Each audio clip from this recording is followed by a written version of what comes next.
यदि सपना पूरा भएको छैन भने बाटो बदल्नु सिद्धान्त होइन, किनकि रुखले हमेसा पात बदल्ने गर्छ, जरा होइन। नमस्कार, हाम्रो किसान टेलिभिजन र आसमान नेपालको संयुक्त प्रस्तुति कार्यक्रम आसमान डायरी लिएर म उपस्थित भइसकेकी छु, सीता धमला। बगिरहेको खोलाले ठूला ठूला ढुङ्गा काट्छ भने त्यो उसको शक्तिले होइन, निरन्तरताको प्रयासले हो दर्शकवृन्द, यिनै प्रेरक भनाइहरूबाट सुरु गरौँ आजको आसमान डायरी। दर्शकवृन्द, कुनै पनि व्यक्ति होस्, समाज अथवा संस्थाको आफ्नो काम, उसको सफलता भनेकै उसको निरन्तरताको प्रयास नै हो। समाज परिवर्तन र अधिकारको पक्षमा पैरवी गर्न जन्मिएको एउटा गैर सरकारी संस्थाको सफलता पनि उसको लगातारको मेहनत र निरन्तरताको फल हो। कुनै पनि संस्थालाई अझै प्रभावकारी र एउटा सफलता प्राप्त गर्न उसको दीर्घकालीन योजना, भावी कार्यदिशा र विगतका सिकाइहरूबाट आगामी रणनीतिले निकै महत्त्व राख्दछ। शिक्षा र बालबालिकाको क्षेत्रमा छुट्टै पहिचान बनाउन सफल तराई मधेसका जिल्लाहरूमा क्रियाशील आसमान नेपालले आफ्नो पञ्चवर्षीय रणनीतिक योजना निर्माण गर्ने कार्य अन्तिम चरणमा पुर्याएको छ। विगत लामो समयदेखि शिक्षा, बालबालिकाका साथै महिला, स्वास्थ्य, पोषण, सीमान्तकृत समुदाय, कृषि लगायतका क्षेत्रमा काम गरिरहेको आसमानले अबको 5 वर्षमा कस्तो आसमान नेपाल बनाउने भन्ने आफ्नो लक्ष्य निर्धारण गरी अघि बढ्न एउटा सकारात्मक प्रयत्न सुरु गरेको छ। हेरौँ अबको 5 वर्षमा कस्तो आसमान नेपाल बन्छ त अबको प्रस्तुतिमा।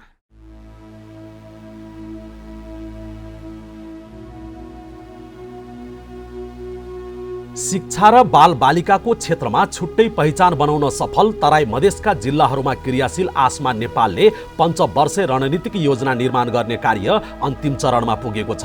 विगत लामो समयदेखि शिक्षा, बालबालिकाका साथै महिला, स्वास्थ्य, पोषण, सीमान्तकृत समुदाय, कृषि लगायतका क्षेत्रमा काम गरिरहेको आसमानले अबको 5 वर्षमा कस्तो आसमान नेपाल बनाउने भन्ने आफ्नो लक्ष्य निर्धारण गरी अघि बढ्न हालै भक्तपुरको नगरकोट स्थित सरकारवालाहरूको उपस्थितिमा पञ्चवर्षीय रणनीतिक योजना निर्माण गर्न 3 दिने बृहत छलफल सुरु गरेको थियो।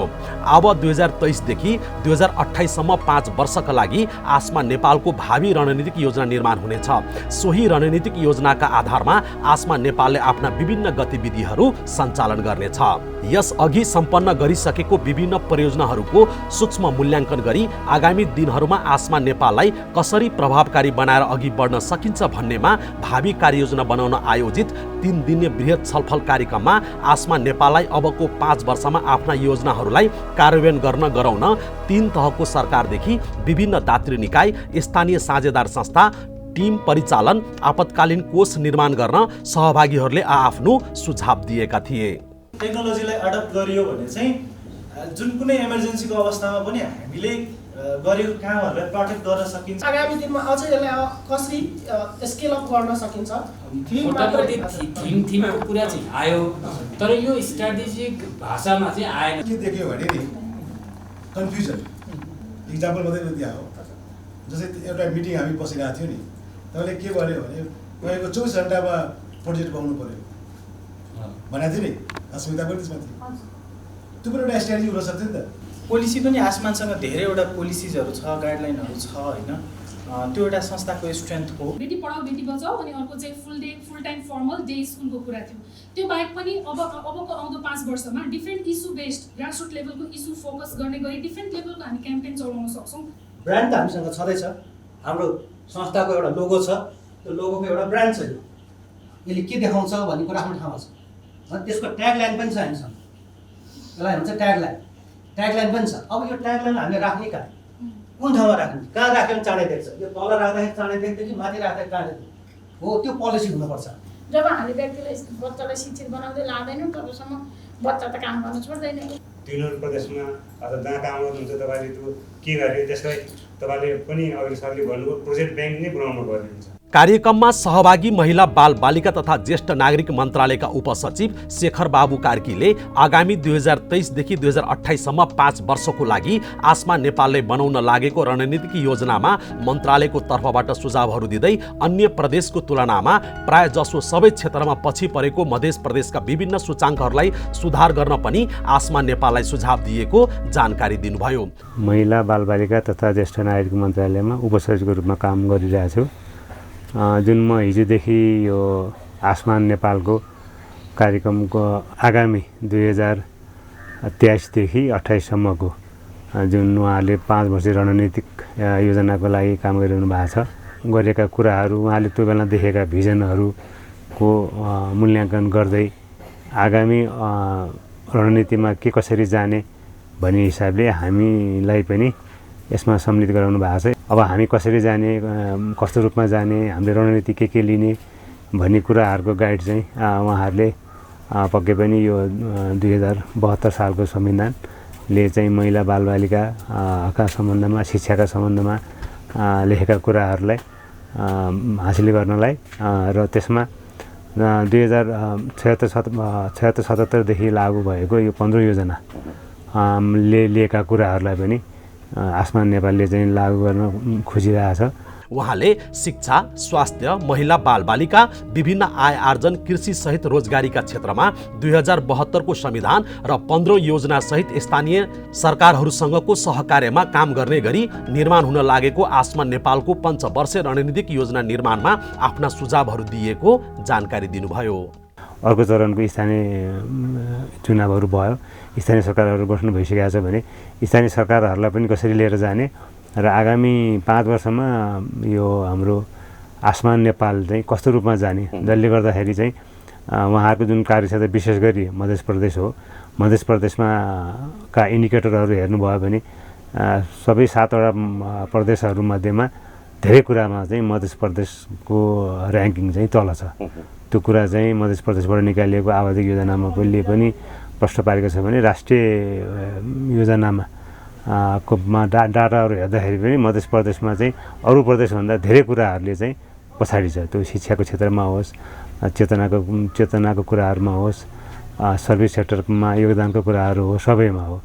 मध्य प्रदेश चाहिँ हाम्रो अन्न भण्डार भनेर चिनिँदै पनि अब अहिले मध्य प्रदेशका धेरै रेमिटान्सको हिसाबले मध्य प्रदेश सबभन्दा धेरै विदेशमा जाने भनेर तथ्याङ्क देखिएको छ। जुन कुराहरू अहिले हाम्रो वैदेशिक मुद्राको लागि राम्रो होला, तर त्यसमा काम गर्ने हाम्रो वर्कफोर्सहरू चाहिँ त्यहाँ हुनुहुन्न।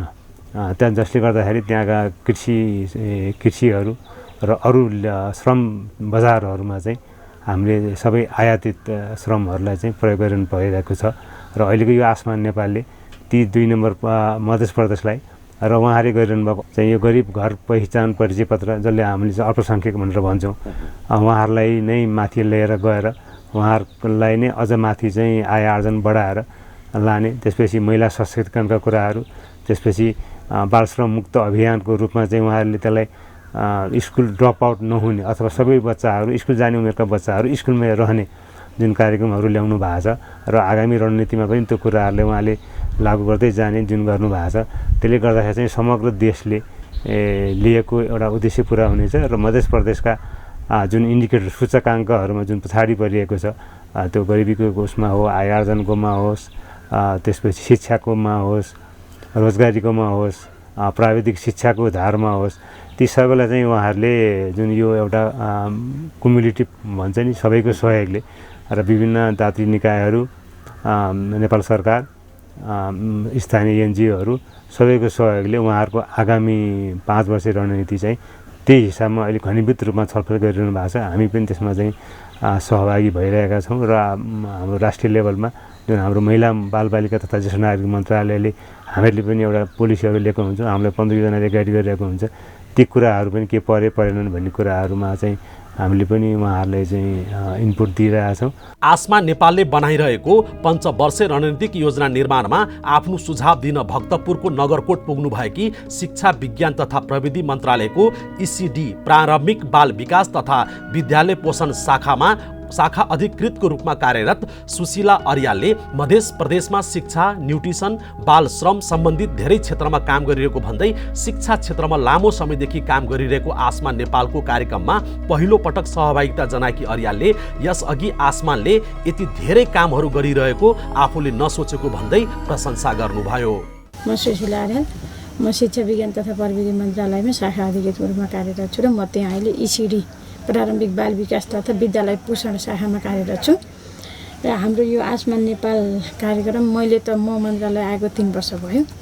मन्त्रालयसँग त पहिल्यैदेखि चिन्जानी रहेछ, उहाँले शिक्षासँग सम्बन्धित कामहरू गरिरहनु भएको रहेछ। म चाहिँ उहाँको कार्यक्रममा प्रत्यक्ष रूपमा संलग्न हुन पाएको चाहिँ यो पहिलो हो होइन। र मलाई धेरै खुसी पनि लाग्यो। उहाँले अब अहिले हाम्रो मध्य प्रदेशमा शिक्षासँग सम्बन्धित, न्युट्रिसनसँग सम्बन्धित र बाल श्रमसँग सम्बन्धित रहेर धेरै काम गर्नुभएको रहेछ। मैले यति धेरै काम गरेको होला भन्ने चाहिँ म यहाँ आउनुभन्दा अगाडि सोचेको चाहिँ थिइनँ होइन। किनभने उहाँले धेरै प्रोजेक्टहरू लिएर हरेक क्षेत्रमा बिके मान्छेहरूलाई खुसी बनाएर काम लगाउनु भएको रहेछ। बेलुका साँझ हामी डिनरको बेला पनि कुरा गऱ्यौँ। अनि उहाँहरूले पनि काममा गर्ने मान्छेहरूले पनि दच्च भएर लागिपर्नु भएको रहेछ हाम्रो मध्य प्रदेशमा। उहाँले अन्य प्रदेशको तुलनामा मध्य प्रदेशमा सबै सेवा सुविधा भए पनि सचेतनाको कमी रहेको आफूले पाएको भन्दै दिवा खाजाको अनुगमनमा जाँदा आफूले सोचे अनुरूप नपाएको जानकारी दिनुभयो। उहाँका अनुसार मध्य प्रदेशका जिल्लाहरूमा लागू गरिएको सामुदायिक विद्यालयहरूको दिवा खाजा कार्यक्रम प्रभावकारी नभएको र दरबन्दी पनि अर्को समस्या रहेको जानकारी दिनुभयो। सेवा सुविधा पनि भएको, अन्नको भण्डार पनि भएको ठाउँ होइन, तर पनि अब अलिकति सचेतनाका कुराहरू कमी रहेछ क्या हाम्रो मध्य प्रदेशमा। म 1 हप्ता अगाडि यही दिवा खाजाकै अनुगमनको लागि गएको थिएँ। गएको हाम्रो दिवा खाजा कार्यक्रम पनि त्यति हामीले जुन रूपमा हुनुपर्थ्यो त्यति प्रभावकारी रूपमा भएको चाहिँ मैले पाएको थिइनँ। सरहरूबाट समस्या, अनि अर्को चाहिँ दरबन्दी पनि कम रहेछ, शिक्षक दरबन्दी पनि। तर अहिले पालिकाले चाहिँ दरबन्दी दिइरहेको अवस्था रहेछ। र यस्तो ठाउँमा अब उहाँहरूले गर्छु भनेर यो संस्था लागिरहेको हुँदाखेरि यो संस्था र संस्थाका सञ्चालक सबैप्रति मैले एकदम आभार व्यक्त नै गर्नुपर्छ। किनभने यसरी सरकारसँग हातेमालो गरेर गरेका कुराहरूमा हामीले खुसी हुनै पर्छ होइन। र अब मुख्य कुरा के देखेँ भने मैले उहाँहरूले जुन काम गरिरहनु भएको छ त्यो काम भोलि आसमान नेपाल अथवा उहाँका भित्रका प्रोजेक्टहरू रहलान् नरहलान् होइन, तर यो काम चाहिँ दिगो हुनुपर्छ है। उहाँले गरेका काम चाहिँ राम्रा कामहरू सधैँ रहनुपर्छ। त्यसको लागि उहाँहरूले र नेपाल सरकारसँग काम भएका कामलाई सँगै लैजानुपर्छ। आसमान नेपालको कामदेखि निकै प्रसन्न शिक्षा मन्त्रालयका शाखा अधिकृत अर्यालले आसमान नेपालले गरिरहेको कामहरूलाई भोलिका दिनमा संस्था नरहे पनि निरन्तरताको लागि न्युट्रिसनमा गरिरहेको कामलाई सरकारको दिवा खाजा कार्यक्रमसँग जोडेर अगाडि लानुपर्ने भन्दै मध्य प्रदेशका यी जिल्लाहरूलाई अझै सुधार गर्न आसमान नेपाललाई स्थानीय सरकारहरूसँगै हातोमालो गर्न आफूले सुझाव दिएको जानकारी दिनुभयो। न्युट्रिसनको क्षेत्रमा उहाँले काम गर्नुहुन्छ भने त्यसलाई दिवा खाजासँग जोड्नै पर्छ। किनभने अब नेपाल सरकारको दिवा खाजा कार्यक्रम त रोकिँदैन। हिजो 5 कक्षा थियो, निश्चित जिल्लामा थियो, 77 जिल्लामा पुग्यो, अहिलेको आबामा 6 कक्षामा पुग्यो। अब पहिला 8 कक्षा पुग्छ अनि बल्ल पैसा बढ्छ कि मेरो बुझाइमा त्यो छ होइन। अब पहिला पैसा बढाउनु भन्दा नि कक्षा बढाउँ अनि पैसा बढाउँला भन्ने नेपाल सरकारको नीति जस्तो लाग्छ। यसैमा केही कुरा उहाँहरूले थोरै उहाँको ट्रेनिङको पाटो छ भने भान्सेलाई ट्रेनिङ दिने अथवा हेड सरलाई ट्रेनिङ दिने गऱ्यो भने यो काम दिगो हुँदै जान्छ होइन। अनि अर्को कुरा चाइल्ड म्यारेजका कुरा हामीले त्यहाँ हिजो गऱ्यौँ। अनि दाइजोका कुरा, सचेतनाका कुरा थाहा नभएर भन्दा पनि थाहा भएर पनि अटेरी गरिएका कुराहरू कति हुन्छन्। जबसम्म हामीले महिलालाई, बालिकाहरूलाई शिक्षित बनाउँदैनौँ, मलाई एकदम खुसी केमा लाग्यो भने त्यहाँबाट आएका जुन यहाँ हाम्रो संस्थामा संलग्न लेडिजहरू प्रायः त्यहाँ मध्य प्रदेश र त्यही मुलका नै हुनुहुँदो रहेछ र कति एक्टिभ कि उहाँहरूले कति राम्रो राम्रो कुरा गर्ने, पढ्न पायो, अवसर पायो भने कति बाठा होइन। त्यस्तो बच्चाहरूलाई, त्यस्ता लेडिजहरूलाई अब सानैमा बिहा गरिदिएर बाध्यतामा पारेर पढ्न नपाउँदाखेरि अब उहाँहरू जुन अहिले अवसर पाएर काम गर्ने मौका पाउनु भएको छ, उहाँहरू उदाहरण बनेर त्यो सबैभन्दा पहिला त बाल विवाह, बाल श्रम हटाउनु भयो भने र बच्चा विद्यालयमा आउन अवसर पाएपछि उसले केही न केही गर्छ कि। पहिला श्रम हिजो भन्नु पनि सरहरूले पनि बच्चा बाहिर बस्यो भने कुनै न कुनै रूपमा त्यो श्रममा लागेको छ हो नि त। कुनै न कुनै कुराले कि बिग्रेर हिँडेछ कि ऊ बाध्यताले श्रममा लागेको हुन्छ, त्यो भएर स्कुल आउन पाउँदैन। र अब आसमान नेपालले गरेका कामहरू राम्रो नै छ। अब हामी नेपाल सरकार प्लस आसमान नेपाल र उसले गरेका अन्य उसका सहयोगी संस्थाहरू प्रोजेक्टहरूसँग मिलेर सहकार्य गरेर जाने नै छौँ। अहिलेको अवस्थामा हामी स्थानीय सरकारसँगै सहकार्य गर्नुपर्छ। अहिले अब 3 टाइपका सरकार छन् होइन। हामी स्थानीय सरकारसँग सहकार्य 2टा काम गर्ने, एउटा अभिभावक अब शिक्षाको हकमा चाहिँ अभिभावक सचेतनाका कार्यक्रम पनि ल्याउनुपर्छ। हामीले अरू कार्यक्रम जति गरे नि अभिभावक सचेत भएर मेरो बच्चा स्कुल पठाउनु पर्छ र पढेपछि केही न केही फरक हुन्छ भन्ने थाहा पाए भने बच्चा जसरी नि पठाउँछ। त्यो भएर अभिभावक शिक्षाका कार्यक्रम ल्याउने, बच्चा दिगो पोषण र दिगो स्कुलबाट ड्रप आउट हटाउने कार्यक्रम जब हामी स्थानीय सरकारलाई र अभिभावकलाई बुझाउन सक्छौँ नि, त्यसपछि कुनै पनि संस्था त्यहाँबाट फेज आउट भएको दिन पनि यी कार्यक्रमहरू दिगो हुन्छ।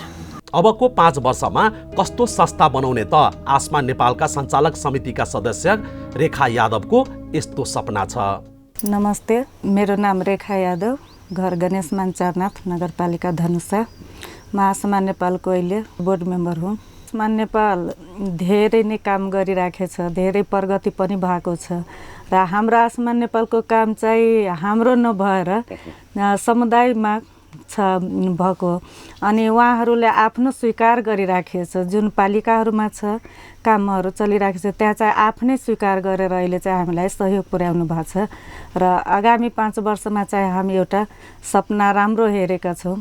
त्यो सपनामा चाहिँ अब प्लानिङहरूका कुरा जुन हामीहरूको उद्देश्य छ, लक्ष्य छ, त्यो लक्ष्य पुरा होस् भनेर सपना हेर्न चाहेको छ हाम्रो। अहिले सुधार अब धेरै भएको पनि छ, के बाँकी छ, के भन्नुपर्दाखेरि अब जस्तो हाम्रो अहिले शिक्षामा भन्दा पनि धेरै बालबालिकाहरू स्कुल गइसकेका छौँ र जुन पालिकामा शिक्षाको हाम्रो चलिराखेको छ त्यहाँ चाहिँ अहिले त्यो सबै बालबालिकाहरू अहिले विद्यालयमा छन् र यता अरू क्षेत्रमा भन्दा पनि अहिले धेरै प्रगति नै भइराखेको छ। महिलाहरूको हकितमा भन्दा पनि अब त्यो जुन हाम्रो एउटा सशक्त परियोजना पनि छ, महिलाहरूको जीवन आफै चाहिँ जीवन निर्वाह गर्नलाई अब पैसाहरू बचतहरू गरेर आफैमा चाहिँ उनीहरू एकदम कम लगानीमा चाहिँ पैसाहरू गरेर सानो सानो पसलहरू पनि थापिराखेछ। नयाँ सोच यस्तो छ कि हामीहरूको जति यो कामहरू छ उनीहरूले हामीहरूसँग सरसल्लाह लिएर, पालिकाहरूले हामीहरूसँग सरसल्लाह लिएर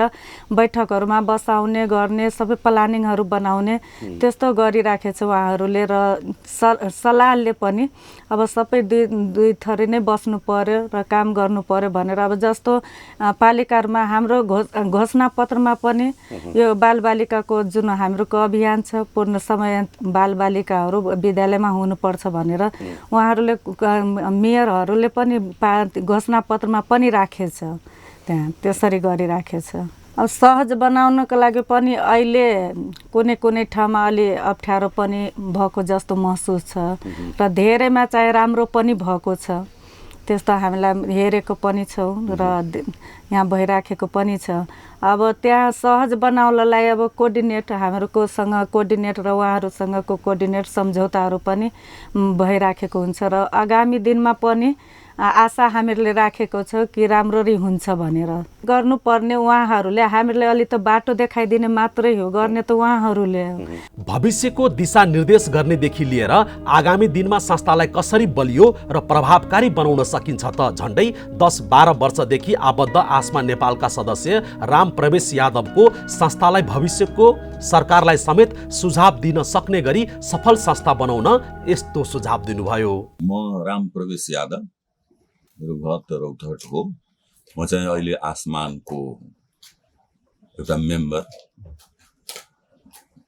साधारण सदस्य भन्दा पनि हुन्छ र म आसमानसँग करिब 12-13 वर्षदेखि नै म पनि जोडिया छु, यही कहिले सदस्यको रूपमा, कहिले बोर्ड मेम्बरको रूपमा। मलाई लाग्छ यो जुन आसमान नेपाल खास गरेर महिला र बालबालिकाको सेक्टरमा र शिक्षा र स्वास्थ्य विशेष गरी यो दुईटा कुरोलाई फोकस गरेर यो कार्यक्रम सञ्चालन गरिराखेको छ। अब यहाँ जुन अहिले यो स्ट्राटेजिक प्लान बनाउने वर्कसप जुन भइराखेको छ, यो वास्तवमा बहुत राम्रो काम र यसले एउटा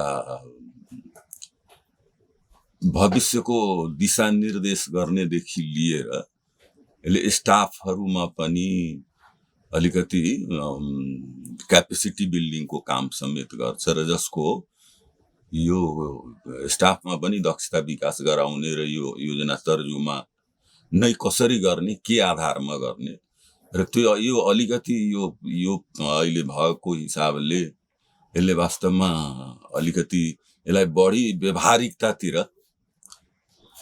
त्यत्तिकै हचुवाको भरमा नभइकन कज इफेक्ट समेतलाई गरेर के गर्दाखेरि राम्रो गर्न सकिन्छ र मलाई लाग्छ यो प्लान यसरी बनिसकेपछि र यसको कार्यान्वयन भएपछि एउटा सफल रूपले आसमानले भोलि शिक्षाको इस्युमा, स्वास्थ्यको इस्युमा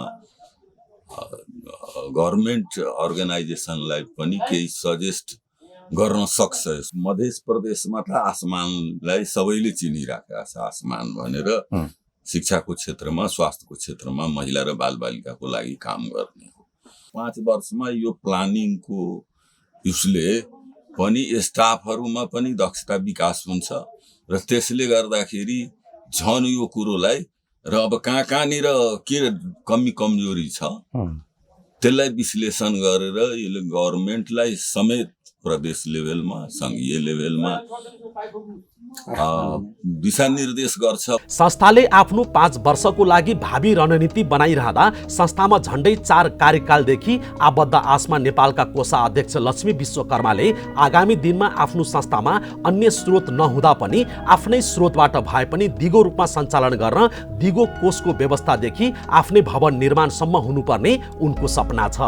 नमस्ते, म लक्ष्मी विश्वकर्मा। पहिलाको तुलनामा चाहिँ आसमान झन्झन व्यवस्थित। अब आसमानलाई म एउटा एज अ बोर्डको कोषाध्यक्ष भएको नाताले आसमानको पर्सनली आफ्नै पनि बिल्डिङ होस् हैन, र भोलि हाम्रो फन्ड अरूले नदिँदा पनि आफ्नैबाट पनि त्यो चल्ने खालको सक्ने चाहिँ बनाउन सकियोस् भन्ने जोड मैले पहिलादेखि पनि दिइरहेको छु, सरलाई भनि पनि रहेको छु। हामीलाई दिने दात्री संस्था त सधैँ हाम्रो साथमा हुन्छ भन्ने छैन नि त। भोलि गएर उहाँहरूले छोडेको बेलामा पनि हाम्रो आफ्नैबाट पनि कति अहिले पनि कतिपय यस्ता साथीहरू पनि छन्, उहाँहरूको कार्यक्रम चाहिँ जुन संस्थाले दिइराखेको त्यो त कार्यकाल सकेपछि त उहाँहरूले त दिन छोड्नुहुन्छ। त्यो छोडिसकेपछि चाहिँ हामीले आफैले पनि चाहिँ कतिलाई चाहिँ चलाइ पनि राखेका छौँ के। अब आफ्नै फन्डबाट भनौँ, कुनै त्यस्तो स्रोतहरू जुटाएर अब काम गरिराखेको मान्छेलाई त उसले खाइपाइराखेको कुरोलाई च्याट्ट छोडिदिन पनि त मिलेन नि। उसलाई आर्थिक रूपले उसको घरमा एकजनाले कमाउँदा अरू मान्छे उहाँसँग जोडिएकाहरू हुन्छन् नि, घर परिवार, शिक्षा, स्वास्थ्य हरेक कुरा हुँदा त्यो भएर पनि आसमानलाई चाहिँ अझ अहिले देखेको आसमान भन्दा साँच्चीकै आसमान छुने खालको आसमान बनाउन सकियोस् भन्ने हाम्रो पुरै सम्पूर्ण टिम नै लागि परेका छौँ। शिक्षा मात्रै दिएर त हुँदैन त। हामीलाई त सबैभन्दा बच्चालाई स्कुल जाऊ भने उसलाई बेलामा खाना दिनु पर्यो, उसको लाउने वस्त्र चाहियो, घरमा आइसकेपछि उसले स्कुलबाट फर्केपछि खाने खाजादेखि लिएर सबैभन्दा त त्यसलाई प्रमोट गर्न के गर्ने त भन्दा त उसको मम्मीलाई सिपमूलक कार्य, बुवालाई सिपमूलक कार्य, आय आर्जन, जग्गा जमिन जसका जग्गा जमिन छ उहाँहरूलाई बिउ बिजनको कृषि सम्बन्धी तालिमहरू पनि दिइराखेका छौँ। त्यही महिलाहरू पनि कति चाहिँ दिनभरि आफ्नो काम गरे पनि बिहान बेलुका चाहिँ यसो व्यवसाय गर्ने, बजारमा गएर तरकारी बेच्ने,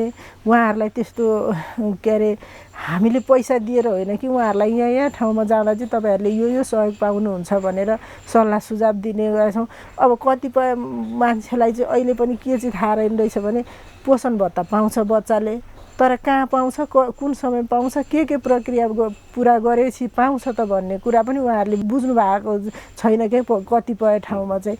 अनि त्यो कुराहरूमा पनि उहाँहरूलाई प्रमोट गरेर बच्चालाई स्कुल हाल्ने भनेको छ, स्कुलमा त जन्मदर्ता नभई भर्ना हुँदैन। त्यो जन्मदर्ताको कुरा पनि हामीले शिक्षा सँगसँगै नै जोडेर उहाँहरूलाई त्यसमा पनि प्रमोट गर्ने गरेका छौँ। शिक्षा क्षेत्रमा आमूल परिवर्तन ल्याउन गुणस्तरीय शिक्षामा ब्रान्डिङ नै बनिसकेको आसमान नेपाललाई अबको 5 वर्षमा कस्तो आसमान नेपाल बनाउने त संस्थाका सञ्चालक समितिका अध्यक्ष हरिशचन्द्र यादवको भनाइ यस्तो छ। मेरो नाम हरिशचन्द्र यादव,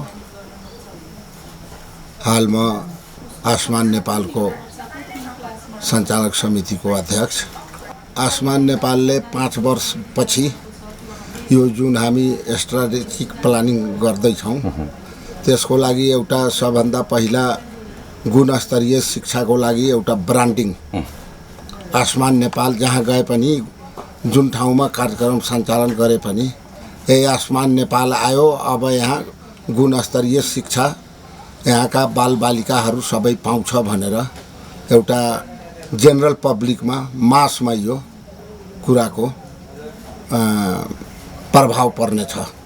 त सबैले त्यस किसिमबाट आसमानलाई बुझ्नेछन् कि यो गुणस्तरीय शिक्षाको लागि आसमान नेपालले सक्दो सहयोग गरी यो क्षेत्रको विकास शिक्षामा गर्नेछन् भनेर। नेपालमा अहिले स्थानीय सरकार, प्रदेश सरकार, सङ्घीय सरकारसँगको सहयोगमा र निर्देशनमा नेपाल सरकारको जुन अधिकृत कार्यक्रमहरू कुनै पनि क्षेत्रको लागि जस्तै शिक्षा, स्वास्थ्य, यो पौष्टिक आहार, यो कुराहरूको लागि जो त्यसमा सहयोग पुग्ने गरी त्यसको सहयोगीको रूपमा आसमान नेपालले विभिन्न कार्यक्रमहरू जसरी अघि मैले भने एउटा गुणस्तरीय शिक्षा, त्यस्तै एउटा स्वास्थ्य सेक्टरमा पनि गुणस्तरीय स्वास्थ्य सेवा दिनेमा पनि सहयोग गर्नेछ। त्यस्तै तपाईँको पौष्टिक आहारको लागि, त्यस्तै बालबालिका शिक्षाको लागि बालिकाहरूको उत्थानको लागि पनि काम गर्नेछ। त्यस्तै महिलाहरूको लागि पनि सेक्टरमा त्यो आसमान नेपालले अघि बढेर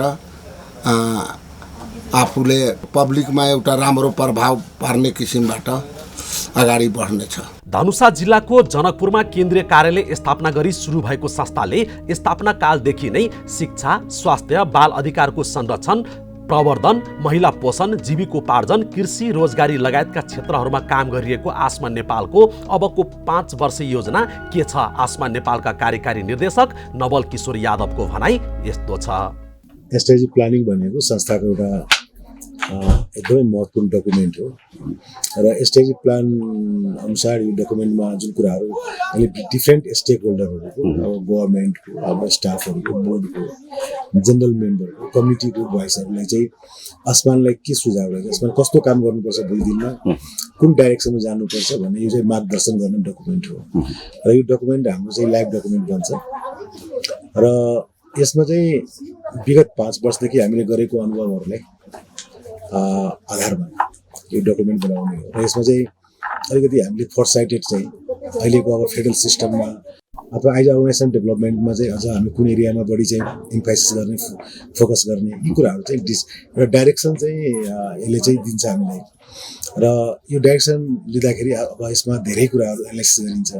अब अर्गनाइजेसनको सर्ट एनालाइसिस गरिन्छ, अब विगतका अनुभवहरूको बारेमा स्टेक होल्डर एनालाइसिस गरिन्छ। यो डकुमेन्ट चाहिँ हामीले लास्ट करिब 9 महिनादेखि यसमा काम गरिरहेको छौँ हामी र यो डिफ्रेन्ट स्टेकहोल्डरसँग कन्सल्टेसन गरेर अब आसमानलाई चाहिँ कुन दिशामा जानुपर्ने हो, कसरी गर्दा बेटर हुन्छ भन्ने यसले चाहिँ तय गर्छन्।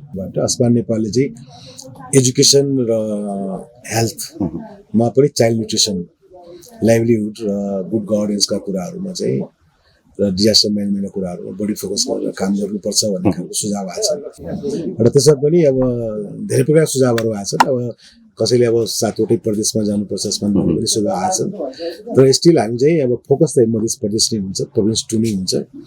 तर अरू प्रदेशमा पनि हामीले काम नगर्ने होइन, काम गर्ने, तर फोकस चाहिँ हामी मध्य प्रदेशलाई नै गर्ने चाहिँ लक्ष्य लिएका छौँ हामीले।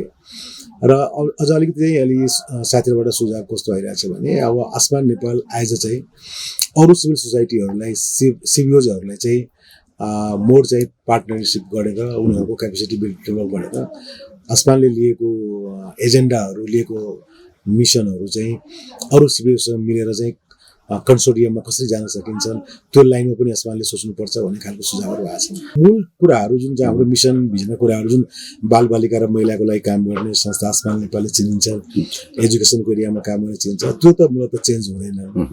तर चाहिँ यो अझ अहिले आएर चाहिँ के छ, अहिलेको डिमान्ड अहिलेको समय अनुकूलमा चाहिँ अब एजुकेसनमा चाहिँ खास गरेर क्वालिटी एजुकेसनलाई अझ धेरै लर्निङ एचिभमेन्ट चिल्ड्रेनहरूको चाहिँ धेरै अवस्था चाहिँ त्यति राम्रो छैन। त्यो अवस्थामा बढी फोकस गर्नुपर्छ। अब जस्तै बाल विवाहको इस्युहरू धेरै आइरहेछन्, त्यो इस्युहरूमा काम गर्नुपर्छ। अब आसमान नेपाल अलिकति चाहिँ यो इन्टरप्राइजेसको सेक्टरमा पनि काम गर्नुपर्ने चाहिँ आइरहेछन्। त्यसैले चेन्जेसहरू आएछन्। एज अ प्रोफेसनल अर्गनाइजेसनको रूपमा चाहिँ डेभलप हुनुपर्छ भन्ने खालको कुराहरू चाहिँ अहिले आइरहेछ। हामी त्यसले अलिक पहिले हामीले पनि धेरै अनुभव गर्दै आएको यो लर्निङ बाई डुइङ हो, हामीले गर्दै आएका छौँ। फर्स्ट 5 इयरमा पनि हामीले लोकल पालिकासँग एमयु गरेरै काम गरिरहेको छौँ हामी। त्यसभन्दा बाहेक जान मिल्दैन। तर अलिकति चाहिँ अब आउने 5 इयर्समा चाहिँ पालिका त हाम्रो स्ट्रिक्टली चाहिँ रहन्छ नै मेजर फोकल पोइन्टमा। तर प्रोभिन्सियल गभर्मेन्ट र प्लस फेडरल गभर्मेन्टसँग कसरी काम गर्ने र उहाँहरूसँग चाहिँ बढीभन्दा बढी लेसन लर्नको कुराहरू चाहिँ गभर्मेन्टलाई एउटा रेकमेन्डेसन अथवा सुझावको रूपमा चाहिँ कसरी जाने भन्ने कुरामा चाहिँ हाम्रो अब आउने 5 इयर्समा बढी चाहिँ प्रोभिन्सियल गभर्मेन्ट र फेडरल गभर्मेन्टलाई पनि फोकस चाहिँ हामी राख्छौँ। बाल बालिकाको अधिकारको संरक्षण, प्रवर्धन र पूर्ति गर्न समाज निर्माण गर्ने लक्ष्य राखेको आसमान नेपालले सबै बाल बालिकाको गुणस्तरीय स्वास्थ्य, शिक्षा, संरक्षण र जीविकोपार्जनका अवसरहरूमा पहुँच लगायतका आधारभूत अधिकारहरू समान रूपमा उपभोग गराउन काम गरिरहेको छ। विभिन्न अन्तर्राष्ट्रिय निकायहरूसँगको साझेदारीमा संस्थाले 33 जिल्लामा कुल 75 परियोजनाहरू कार्यान्वयन गरिसकेको छ। बलियो र समावेशी टोलीको साथ परियोजनाहरू कार्यान्वयन गर्दै आइरहेको छ र टोली सदस्यलाई संगठनको आचार संहिता र नीतिद्वारा निर्देश गरिएको छ। गुणस्तरीय नतिजा ल्याउन मानव संसाधन नीति, वित्तीय नीति, सुरक्षा नीति, जीईएसआई नीति, शून्य सहनशीलता नीति, सामुदायिक परिचालनको माध्यमबाट समुदायमा सकारात्मक परिवर्तन ल्याउन सामुदायिक तहमा काम गर्ने निरन्तर प्रयास गरिरहेको छ। आसमान नेपालले बाल श्रम उन्मूलन र विश्वव्यापी गुणस्तरीय शिक्षा सुनिश्चित गर्न सबै बच्चाहरूलाई औपचारिक दिन विद्यालयहरूमा पूर्ण समय उपस्थित हुन सक्षम हुनुपर्नेमा जोड दिएको छ। बाल बालिकाको रात्रि विद्यालय वा अनौपचारिक शिक्षा केन्द्रहरूलाई बाल श्रमको रूपमा परिभाषित गरिएको छ। विद्यालय बाहिर जाने हरेक बाल बालिका बाल मजदुर हुन्। त्यसैले बाल श्रमको परिभाषाले विद्यालय जाने उमेरका हरेक गैर विद्यालय जाने बाल बालिकालाई समेट्नेछ, चाहे त्यो बाल बालिका ज्यालादारी वा गैर ज्यालादारी काममा संलग्न भए पनि परिवार वा अन्यको लागि काम गर्ने, जोखिमपूर्ण पेसामा कार्यरत, दैनिक ज्यालादारीमा काम गर्ने वा बन्धक श्रमको रूपमा लिएको छ। बाल श्रमको अस्तित्वलाई कायम राख्न कुनै पनि औचित्य निन्दा हुनुपर्छ। औचित्य प्रमाणित गर्न खोज्ने कुनै पनि तर्क जुनसुकै कारणले अस्तित्व वा कुनै पनि रूपमा बाल श्रमको निरन्तरता सबै बालबालिका विरोधी हुन्। आसमान नेपालको मूल सिद्धान्त नै बनिसकेको छ। दर्शकवृन्द, कुनै पनि संस्थाको गुणस्तरीय नतिजा ल्याउन मानव संसाधन नीति, वित्तीय नीति, सुरक्षा नीति, शून्य सहनशीलता नीति र सामुदायिक परिचालनको माध्यमबाट समुदायमा सकारात्मक परिवर्तन ल्याउन सामुदायिक तहमा काम गर्ने निरन्तर प्रयास नै हो। बालबालिकाको अधिकारको संरक्षण, प्रवर्धन र पूर्ति गर्न समाज निर्माण गर्ने लक्ष्य राखेको आसमान नेपालले सबै बालबालिकाले गुणस्तरीय स्वास्थ्य, शिक्षा, संरक्षण र जीविकोपार्जनका अवसरहरूमा पहुँच लगायतका आधारभूत अधिकारहरू समान रूपमा उपभोग गराउन काम गरिरहेको आसमान नेपालले निर्माण गर्न लागेको 5 वर्षे रणनीतिक योजना निर्माणले आगामी दिनहरूमा अझै सफलता प्राप्त गरोस्, हाम्रो पनि शुभकामना। तपाईलाई आसमान डायरी कार्यक्रम कस्तो लाग्यो? केही सल्लाह सुझाव भए हामीलाई 9853 33 मा सिधा सम्पर्क पनि गर्न सक्नुहुनेछ, अथवा हाम्रो किसान टेलिभिजन @gmail.com मा लिखित सुझाव पनि दिन सक्नुहुनेछ। तपाई हामीलाई हाम्रो किसान टेलिभिजनको किसान टिभी मोबाइल एप्स डाउनलोड गरेर पनि हेर्न सक्नुहुनेछ। आसमान डायरी कार्यक्रम हेर्नका लागि हाम्रो किसान टेलिभिजन युट्युब च्यानलबाट पनि हेर्न सक्नुहुनेछ र हाम्रो किसान टेलिभिजनको युट्युब च्यानललाई लाइक र सब्स्क्राइब गर्न पनि नबिर्सनुहोला। हवस् त आजलाई यति नै। हामी फेरि अर्को श्रृङ्खलामा फरक विषयवस्तु लिएर उपस्थित हुने नै छौँ। अहिलेलाई म लगायत मेरा सम्पूर्ण टिमलाई बिदा दिनुहोस्। नमस्कार।